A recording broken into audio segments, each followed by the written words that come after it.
A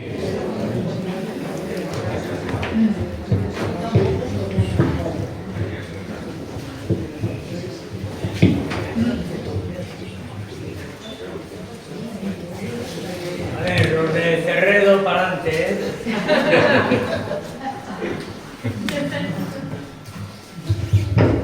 Bueno, se me oye.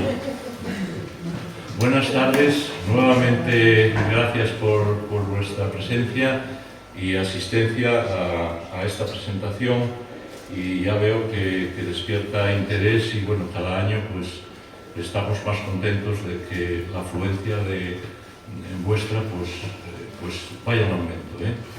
Entonces muy agradecido, y comienzo. Manuel Maurín Álvarez nació aquí en Villablino, como sabéis, en 1958. Es hijo de Manuela Álvarez y de Adolfo Maurín, asturianos de Ibias y lacianiegos, al recalar en el valle con el boom de la minería leonesa, como todos. Es hermano de Delfín y de Isaac, que muchos de vosotros conocéis, y es profesor titular de Análisis Geográfico Regional de la Universidad de Oviedo. Desde que en 1984 publicó su tesis doctoral sobre las estructuras territoriales en el Valle de Laciana, trabajo completísimo sobre nuestra comarca, de su estructura natural e infraestructura técnica, de su economía, agricultura, ganadería y minería, ha coordinado los volúmenes tercero y cuarto del Atlas Temático de España en 2010, y que versan acerca de los espacios naturales protegidos, volumen 3, tercero, y acerca de la minería y energía, industria, comercio y turismo, volumen 4. Y la lista de publicaciones en revistas científicas de geografía que tiene es extensísima. No podría yo mencionarlas todas. Vayan por delante, y a modo de ejemplo, Río Tinto como colonia inglesa, adaptarse para sobrevivir, las áreas protegidas, ferrocarril y territorio, en fin, etcétera, etcétera, etcétera. Y ha colaborado en obras colectivas como los espacios naturales protegidos, minería y energía, el desorden territorial en el área central de Asturias, en fin, la ronda norte de Oviedo, territorio Laciana, el territorio de León, provincia, comarcas, ciudades, etcétera, etcétera. Asimismo, ha participado en congresos sobre la fragmentación territorial en Asturias y ha formado parte del Tribunal Calificador de Tesis, como la de la autora Cristina García Hernández, sobre grandes nevadas y eventos asociados en Asturias entre 1800 y 2015. Es autor de libros como La escombrera de Rey Castro, Empresa y Espacio, El caso de la minero siderúrgica de Ponferrada, etc. Manuel es un apasionado de la geografía y es un defensor del territorio. Estas estampas de Asturias es su primera incursión en el ámbito de la literatura, y con estos cuentos rinde un homenaje desde su pasión por la geografía a los pobladores de ese espacio, de ese paisaje, y desde el contexto histórico, usando la literatura, como él dice, para transmitir ese conocimiento a través de 58 relatos cortos que él enmarca en el tránsito de la sociedad rural tradicional hasta la modernidad urbana e industrial, con las contradicciones y tensiones que ello conlleva en todos los órdenes de la vida. Pero no solo en el tránsito y en los cambios que acarreó, sino en el seno mismo de las propias sociedades, tanto rurales como urbanas. Y en este sentido, algunos de los relatos de Manuel evocan la dura reflexión que sobre la miseria de la tierra hace, por ejemplo, Juan Rulfo en algunos de sus relatos del Llano en Llamas, donde también dibuja con sarcasmo esa realidad desolada frente a los problemas de la tierra. Manuel tiende la mirada del geógrafo a la hora de describir la distinta y diversa riqueza paisajística de Asturias, que por razones de proximidad e historia compartida es la nuestra. Pero como escritor, camina junto a las vivencias de las gentes que habitan esos paisajes, y aunque sus personajes sean reales, ficticios o trasuntos literarios de alguno conocido, al describir la dureza de la lucha por su existencia, lo hace con esa mirada tierna que los mitifica porque los quiere, porque son sus gentes, y porque los rescata, de ese olvido que también y pronto seremos todos. Se trata de una colección de relatos breves que ordenó de manera geográfica, comenzando por el oriente con 12 cuentos, siguiendo por el occidente con 15, por las cuencas después con 12 relatos y para acabar en el área central con 19. Arrancando en Niembro, Llanes, con un precioso relato que se titula La barca de los muertos de Niembro, donde los muertos mejor acomodados, que son los de los clérigos, en ese templo y cementerio, en cuyos alrededores de ese templo se rodaron películas como El abuelo, El epílogo o series como la de La señora, que muchos recordaréis. Estos muertos, estos enterrados, estos clérigos que ocupan el mejor lugar del cementerio, piden paciencia a los muertos instalados en los tramos más alejados del templo, como los que habían podido pagar 12 y 6 reales, en fin, los de los pobres, los de los párvulos, y que se quejaban ante los clérigos, muertos y enterrados en el templo, de que no podía haber distinciones en el paraíso. Francamente es un relato precioso, el del arranque. Bien, como todos, por supuesto. Como estamos en Sierra Pambley, justo es mencionar dos relatos, uno dentro de las estampas de Occidente, titulado Los sabios de Muniellos, que son Ramón y Cajal, Hernández Pacheco y Blas Lázaro, todos ellos vinculados a la Institución Libre de Enseñanza. De sobra conocéis ya los patronos y directores de Sierra Pambley, todos ellos de la Institución Libre de Enseñanza, Cosío, Azcara, Tejinet, que supervisaron todo lo relacionado con la enseñanza en estas 4 escuelas creadas y fundadas por don Paco. Ramón y Cajal, Hernández Pacheco y Blas Lázaro defendieron sus ideas conservacionistas en conferencias y congresos, elevando una propuesta de protección del bosque y que no logró sus objetivos frente a la declaración del primer Parque Nacional de Asturias, que, como veréis en el cuento, será otro muy distinto.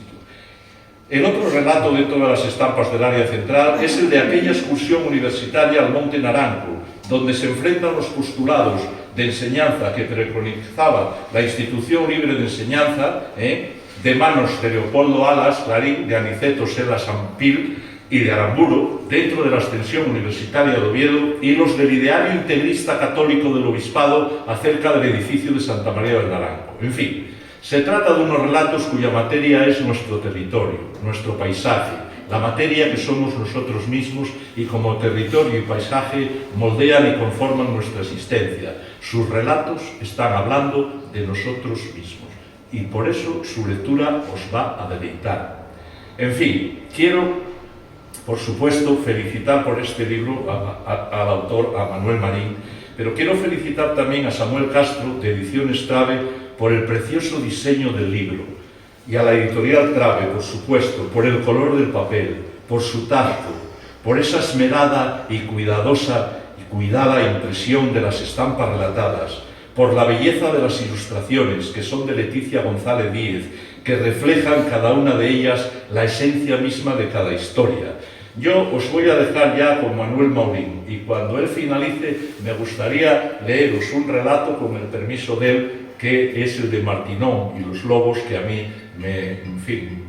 me parece os va a gustar. Bueno, no quiero enrollarme más, quiero dejaros ya con Manolo Maurín, y vuelvo a decir que muchas gracias por encontraros todos aquí con nosotros. Gracias.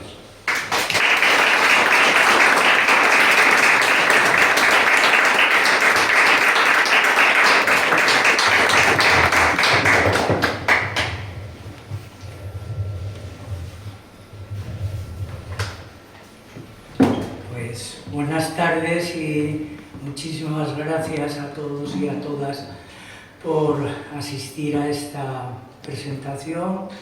Dar las gracias, por supuesto, a la CIANART y a la Fundación de Sierra Pambley por haberme incluido en este programa tan ambicioso y por lo que se ha visto ya también exitoso, ¿no? De homenaje a Luis Mateo Díez, junto con las hermosas exposiciones artísticas también que lo complementan, ¿no? Yo, de hecho, bueno, muchas gracias, desde luego, por supuesto, personalmente a Pedro González, que para mí no es Pedro González, para mí siempre fue Pedro de Hermelina. Creo que para muchos de nosotros también, y así seguirá siendo también en el futuro, ¿no? Bueno, pues en primer lugar por estas palabras, por todo lo que ha dicho, que creo que ha sintetizado prácticamente lo más importante de lo que yo podría decir también sobre este libro de de relatos y bueno, por la manera tan generosa en que personalmente me ha tratado, tanto en la presentación como en la preparación del acto y bueno, y por todo el trabajo, aunque yo solo he visto un poco la punta del iceberg, ¿no?, que ha estado haciendo estos días y que supongo que te tendrá agotado. Me parece que te mereces ahora unos buenos días también de descanso, un par de semanas, pero se nota que te gusta, que te atrae el trabajo que estás haciendo aquí en la Fundación y es una suerte. Yo también soy socio de la Fundación de Sierra Pamplí desde un principio, que creo que es la primera vez o quizás la segunda que participo en un acto invitado por la misma. Tenía yo alguna, bueno, dudas no, pero bueno, siempre dices, bueno, ¿qué hago yo en un programa de este tipo en la Ciana presentando un libro que es sobre Asturias, ¿no? Creo que esas dudas se me han ido disipando también progresivamente, incluso en mayor medida pues al estar presente en las actividades que ha habido estos días anteriores, ayer y antes de ayer, porque veo que el modesto trabajo que presentamos hoy conecta también muy bien en contenido, en sintonía, en pensamiento, en objetivos, con lo que se ha venido planteando en las charlas y en los filandones, ¿no?, que se han desarrollado estos días. Estamos hablando prácticamente todos de lo mismo, ¿no?, de una serie de cuestiones que nos preocupan y que tienen que ver con nuestra tierra y con nuestra cultura, ¿no?, con la defensa, con la recuperación, con el mantenimiento, con la dinamización de esas raíces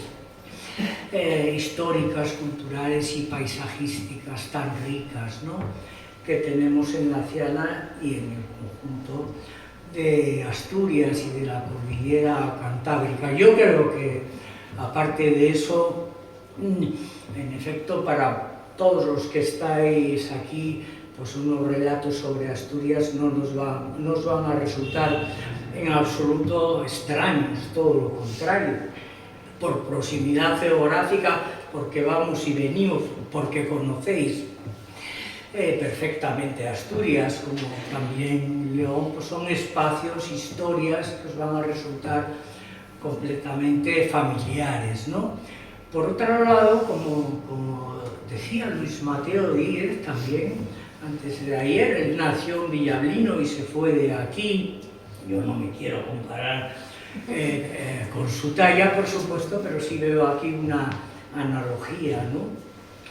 Y ha escrito sobre otras muchas cosas, pero no ha perdido esas raíces, de alguna manera ha trasladado a la literatura que ha ido desarrollando sobre otras partes y sobre otros mundos, pues la herencia infantil y juvenil, ¿no?, que adquirió en este espacio, criándose aquí. Yo creo que en mis estampas ocurre más o menos lo mismo, son estampas sobre Asturias, pero hechas desde alguien que tiene una óptica, que tiene una perspectiva que se le ha dado de alguna manera en esta tierra de la Ciana. Creo que hay muchos relatos que están en este libro que, si se les cambiasen algunos nombres propios y pequeños matices, podrían perfectamente estar ambientados y tener un título relativo a la Ciana. Porque estamos hablando de los mismos o similares paisajes naturales, de la misma historia de los espacios rurales tradicionales, de la misma historia de la minería, de la misma cultura también, en definitiva. Pienso, por ejemplo, en algunos relatos que hay sobre las cuencas mineras, ¿no? sobre el Pozo Carrio o sobre alguno otro. Realmente cuando yo escribí esos relatos, yo he estado también en algunas explotaciones mineras, he visitado bastantes, ¿no? En Asturias, cuando estaban en activo todavía. Pero yo trabajé en la mina, Villablino en su día, y además pues, soy familiar, descendiente de mineros y demás, y la idea que yo tenía cuando escribí esos relatos y describía, ¿no? Cómo describían los mineros, ¿no? El color, los diferentes matices cromáticos que se pueden percibir en los mineros cuando están en el cuarto de aseo. Se puede saber de dónde viene cada uno, ¿no?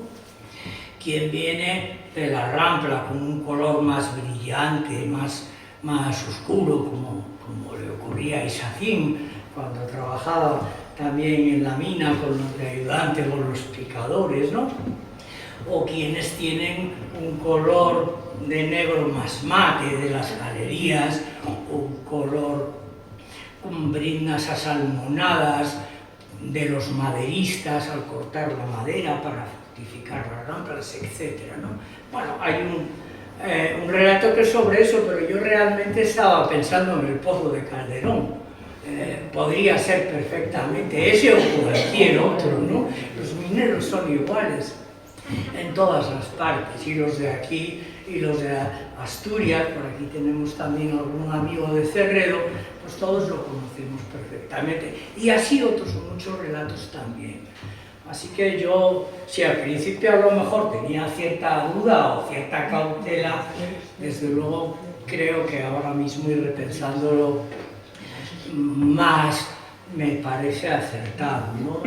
Dar a conocer aquí este trabajo, porque yo creo que os vais a identificar también con él como lacianiegos, ¿no? Ya ha dicho Pedro que bueno, se trata de... Aquí hay un número un poco... Ayer hablaba el ponente de la interesante conferencia que vimos por la tarde, de un número que era el número 30, ¿lo recordáis? Muy interesante, para relacionarlo con el probable papel femenino en el inicio de las matemáticas, ¿no? Vinculándolo a los ciclos lunares, de las menstruaciones, etc., ¿no? Mi número mágico en este libro es el 58. Pedro ya lo ha repetido 2 veces.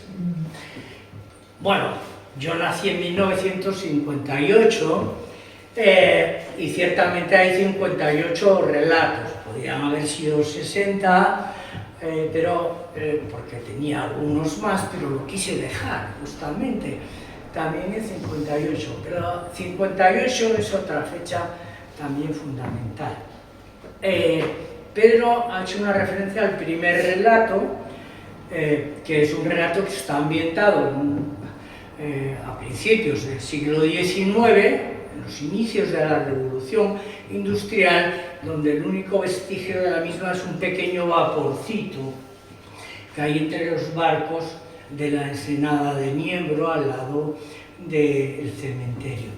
Y el último relato, que es el que aparece al final del libro, se titula Un domingo en Perlora. Está situado en el año de 1958, porque el año de 1958 poner límites siempre es arriesgado y no es necesario establecerlos nítidamente, pero si hubiese que fijar una fecha para el final, lo que es el final de un ciclo histórico, que es el ciclo de la Revolución Industrial en Asturias, y aquí también. Ese es el año, desgraciadamente, en el que nací yo, de 1958. Seguramente también alguien más de por aquí, porque somos muchos de generaciones cercanas, también es de esa fecha. En 1958 comenzó a funcionar la ciudad residencial de Perlora, que es un espacio turístico, de turismo social, hoy lamentablemente arruinado, ¿no? Pero eso significaba, tiene un peso muy especial, en cuanto que nos estaba mostrando un giro, un cambio en el modelo socioeconómico. Terminaba el largo periodo que se había iniciado en el 19, incluso a finales del 18, de la revolución industrial, el ciclo del carbón. 1958 es el año en el que se alcanza la mayor producción de carbón en España, en Asturias y creo que también en la Ciana. A partir de entonces comienza el declive muy prolongado en el tiempo. Es verdad que en algunos casos incluso vuelven a haber buenos años y ciclos económicos en relación con el uso termoeléctrico del carbón, pero como el carbón como fuente de energía básica, que es el motor de la revolución industrial, las locomotoras de vapor también, y todo el mundo que está vinculado a ese fenómeno económico y social, a ese fenómeno histórico, comienza entonces a declinar, ¿no?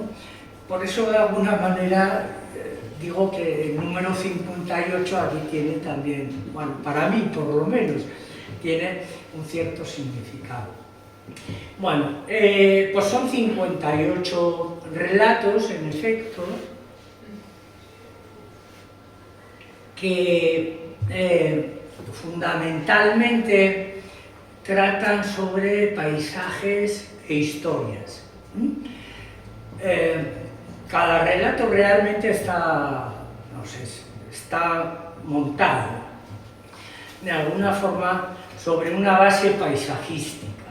Y quizás al principio de todo, la idea principal que yo tenía también al escribir los relatos era mostrar la diversidad paisajística, como ha dicho Pedro, de Asturias, los diferentes paisajes que componen ese mosaico tan rico y tan variado de los paisajes que hay en Asturias, ¿no? Pero tampoco quería que esos paisajes fuesen simplemente una foto fija, una descripción, ¿no? Sino que estuviesen vivos, ¿no? Que junto con los paisajes apareciesen los protagonistas humanos de su formación, de su conformación, de su transformación, aquellos que han creado los paisajes y que también se ven influidos por ellos, ¿no? En una dialéctica continua. Así que un poco la idea es que los relatos marcan cada relato pues una relación entre paisaje e historia. Son paisajes e historias que se interrelacionan y que se retroalimentan, ¿no? Que se retroalimentan entre sí. Por una parte se podrían leer en cualquier orden y se pueden leer y comprender separadamente unos de otros, tienen autonomía en ese sentido, pero también, o sea que cada relato es como un pequeño retazo de paisaje y de historia, ¿no? De algún lugar concreto de Asturias, todos están localizados, ¿no? Pero también se pretendía que como conjunto tuviesen sentido, es decir, que convenientemente ordenados y en conjunto leídos pudiesen también mostrar una geografía más amplia y una historia más amplia. No voy a decir una geografía y una historia completa de Asturias, pero más o menos representativa, ¿no? De lo que es el conjunto del territorio de Asturias. Y por esa razón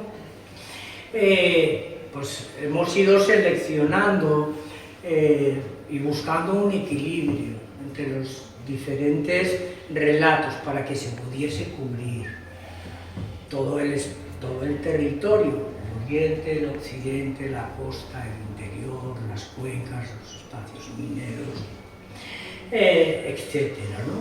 Y les hemos llamado estampas, en parte también porque lo entendíamos cada relato pues como porque tienen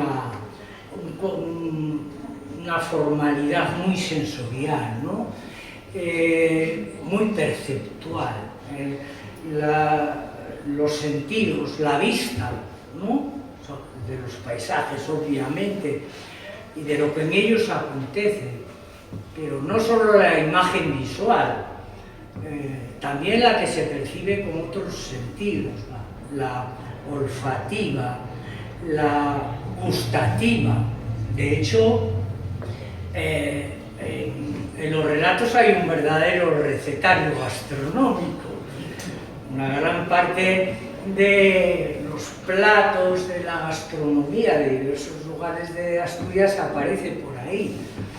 Y es en gran medida porque la gastronomía también es un reflejo de esa síntesis entre la aportación de los recursos naturales que existen en cada lugar y la creación humana, ¿no? Que los aprovecha y que crea a partir de ellos, pues eso, esa gran también riqueza o diversidad gastronómica. Bueno, de alguna manera también por el enfoque, porque a veces aparecen como fotos fijas también, ¿no?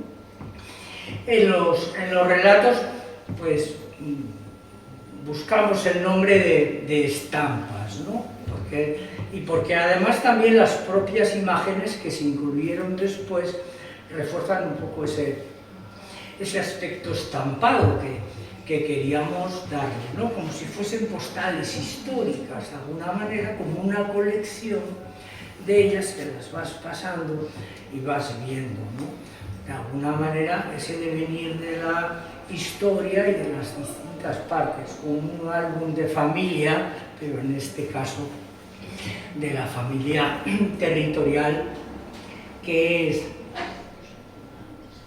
Asturias, ¿no? Los paisajes en general se caracterizan por tres cosas, creo yo, sintetizando mucho. Por un lado, el paisaje, aunque es la epidermis, ¿no? Lo más superficial del territorio, en este caso hunde sus raíces en profundidad y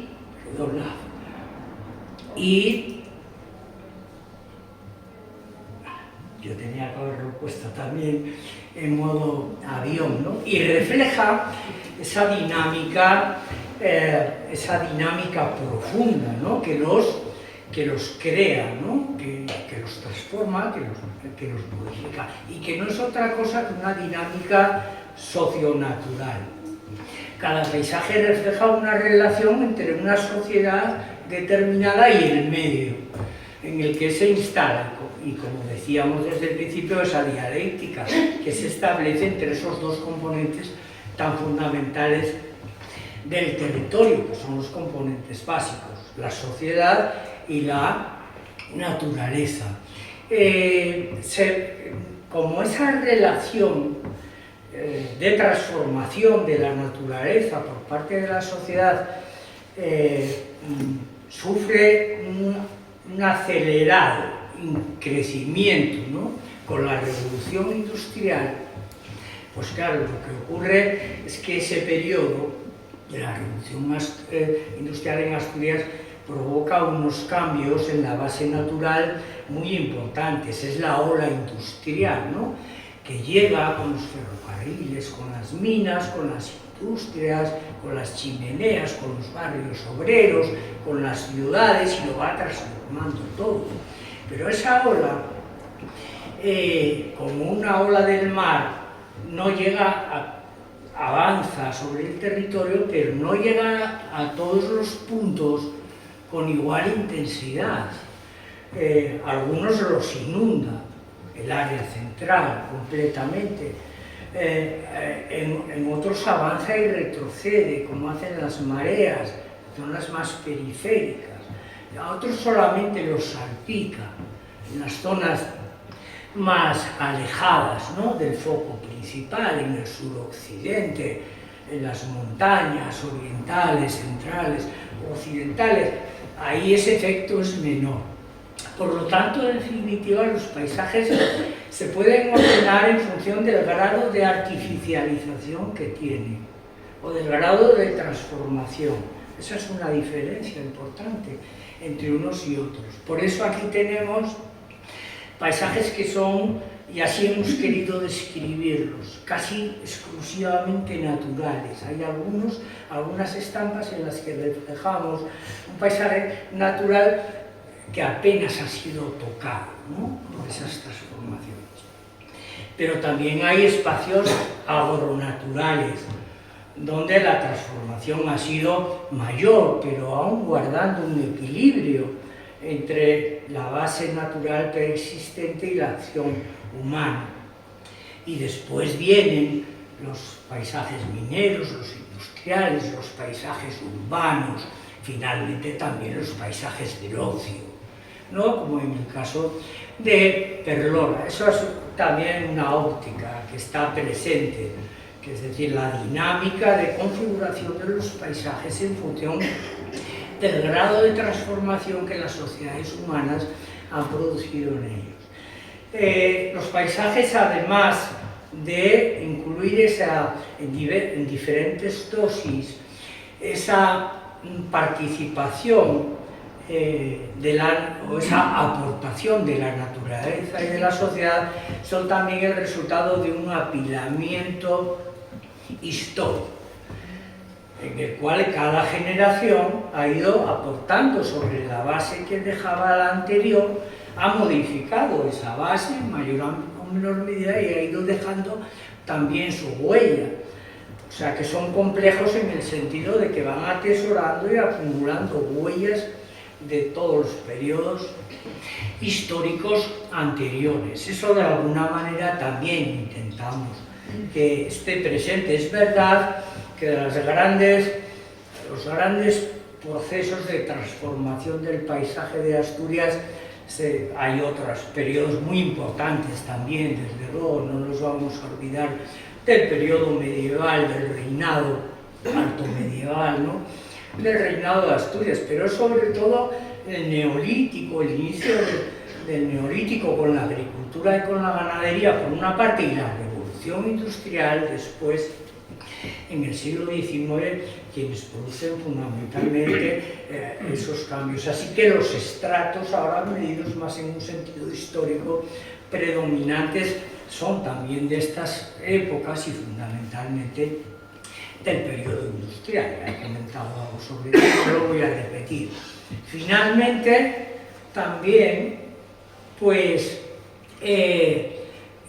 los paisajes no existen sin la percepción humana.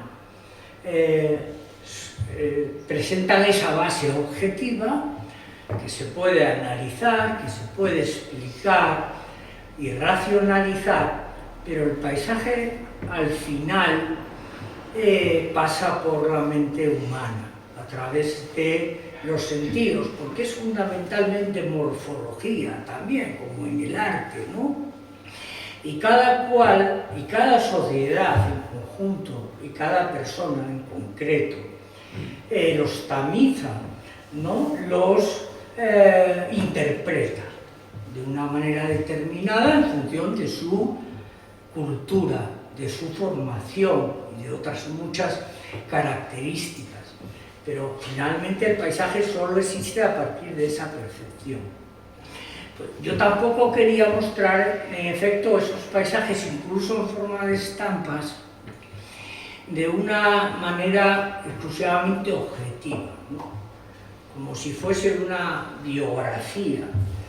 En este sentido también me resultó ayer muy cercanas antes de ayer, ¿no?, las palabras de Luis Mateo Díaz cuando explicaba cómo los personajes que fundaron la fundación.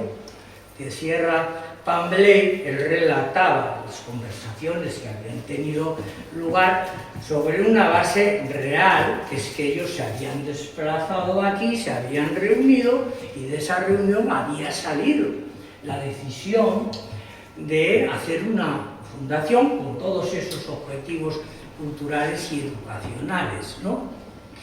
Yo las estampas, de alguna manera, también, la mayor parte, he intentado hacer algo de ese tipo, ¿no?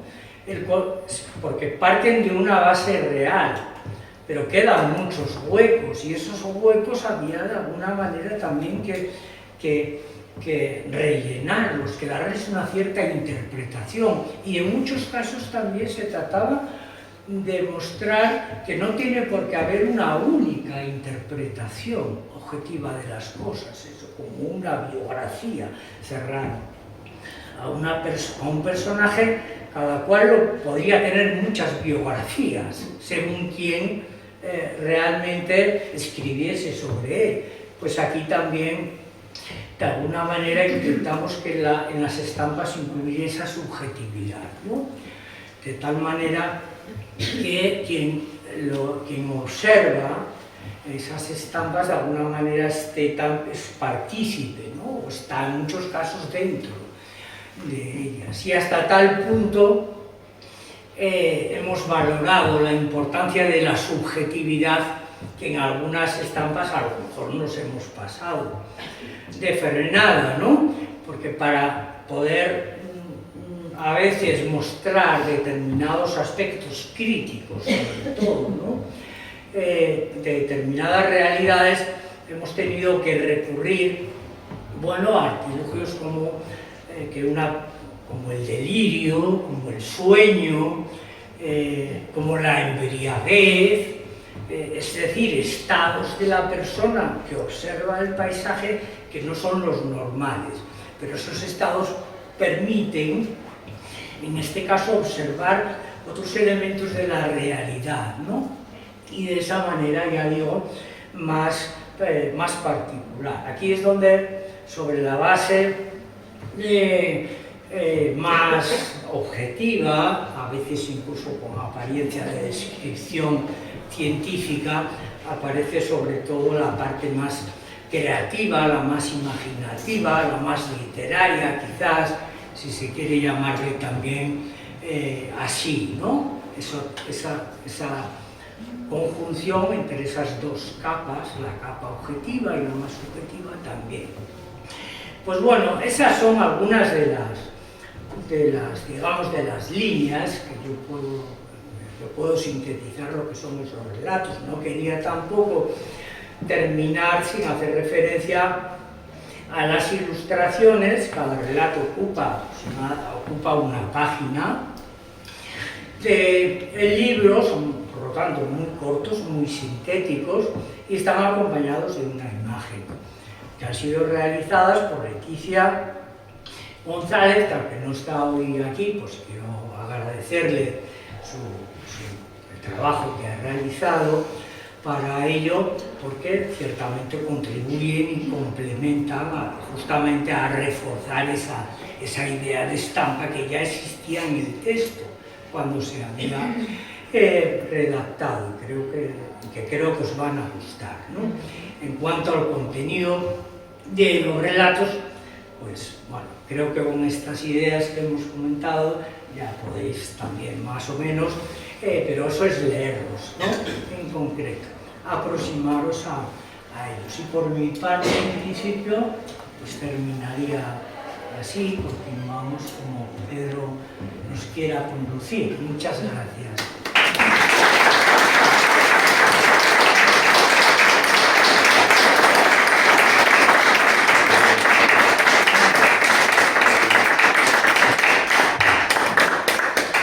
Bueno, lo que él refiere es muy cierto, en el sentido de que los relatos, cada uno tiene su autonomía, pero efectivamente hay una envolvente de todos ellos que son un poco la misma idea, ¿no? Pero claro, muy diversa, es decir, cada uno es muy distinto a la vez, ¿no? Son eso, cada uno es una estampa. y luego está muy concentrado lo que se dice en un folio, en una cara. Es decir, que como él dice, cada relato ocupa una hoja y entonces, en fin, es una lectura preciosa. Es decir, quisieras todavía como saber más, pero tienes el relato siguiente y tienes hasta 58. Evidentemente son diversos y distintos en función de las 4 áreas en las geográficas en las que él los marca, ¿no? Bueno, no quiero yo cansaros más con esto. Lo que sí voy a hacer, como ya os dije, es leer uno de los relatos bueno, a mí me gustan todos, por supuesto. Y sí que cuando habla él de la gastronomía, efectivamente hay un relato precioso, donde vais a ver cómo se hacen los callos de Noreña, que todo el mundo cree que los conoce, pero aunque los conozcan, no se hacen como aquí, son muy distintos. Y os va a encantar la propia receta que hay en el propio relato. Que no es que guarde relación con los callos de Noreña, pero la guardan y los callos de Noreña están insertados en el relato. Y vais a ver cómo se hace. Y son muy distintos. Lo que es un reflejo de lo que estamos diciendo. Cada territorio y cada circunstancia que vivimos nos moldea. Somos lo que somos en función de donde estamos y lo que hacemos. Bueno, no os quiero yo liar más y voy a leer este relato que a mí me gustó mucho. Bien, se titula así: La verdadera historia de Martinón y los lobos. Cuando falleció la mujer de Martinón Llamazales, los lobos empezaron a merodear en torno a la cabaña, empujados por el hambre y atraídos por el aroma de la muerte, aunque su imponente presencia era suficiente para mantenerlos a raya con la cola agachada. De todas formas, sacrificó un par de cabras y se las arrojó para irlos calmando a la espera de que mejorase la situación. Tras remitir el temporal, arrancó cuesta arriba hasta coronar el crestón rocoso y continuar descendiendo hacia la aldea con la nieve por la cintura y la niebla lamiendo las laderas y estancándose en los collados. Arrastraba el cadáver atado a un tablón para poder deslizarlo con mayor facilidad, aunque su fortaleza descomunal le permitía llevarlo también a ratos sobre la cabeza, sin mayor problema, y aún bajo el brazo en los pasos más angostos al borde de los abismos. No en vano se le atribuían proezas como la de haber subido al hombro un oso de 10 arrobas por una canal casi vertical hasta ser abatido por unos ingenieros cerca de Yeces, o de beber sin gorgotear un jarro de vino de 2 litros en la feria de Ventaniella. Martinón se desenvolvía a la perfección en campo abierto e incluso, para ser tan corpulento, entre los riscos y los precipicios, pero en las yescas sombrías tendía a extraviarse, y se dio la circunstancia de que al entrar en el hayedo la niebla se espesaba y se confundía con la nieve apelmazada y los troncos blanquecinos, siendo incapaz de diferenciar los respectivos perfiles de cada parte y quedándose, al fin, atrapado en un espacio amorfo y etéreo cuyos sentidos no podían medir ni delimitar. Pronto empezó a escuchar los aullidos que la manada utilizaba para marcar la localización de sus miembros y a ver los ojos vidriosos formando un hexágono a su alrededor, pero tampoco podía diferenciar el pelaje grisáceo y los caninos afilados de los líquenes que colgaban en los candelabros del ramaje, y empezó a ser consciente de que su fuerza no le servía en esta ocasión si no podía orientarse para repeler los ataques. Lo que más temía con todo era que el cuerpo de su mujer quedase insepulto y terminase desmembrado y esparcido por la nieve. «Devoradme a mí, pero respetad a la difunta», alcanzó a decir con la voz entrecortada. De manera sorprendente, la manada no lo atacó, sino que, dirigida por la pareja dominante, abrió el polígono y formó una especie de pasillo que parecía señalar la dirección de salida del bosque, rumbo que siguió Martinón hasta cruzar la riega de las Cruces y alcanzar las camperas próximas a Tolivia. Allí enterró por fin a la mujer en el cementerio y se sintió reconfortado.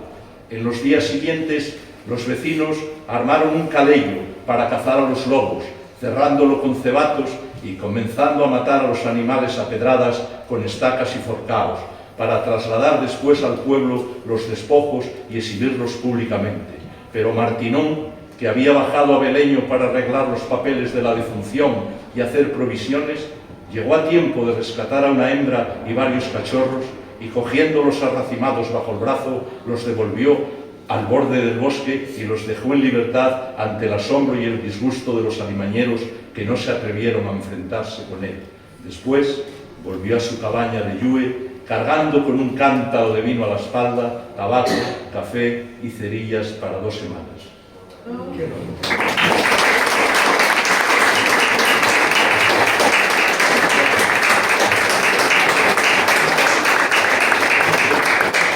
Uno de ellos, ya os digo, son 58, son una preciosidad. Las estampas, como él dice, son una preciosidad, y las fotografías, cualquiera de ellas, y además, como decíamos antes, cada una refleja precisamente la esencia de cada cuento, de cada relato, de cada fábula, de cada historia que se está contando.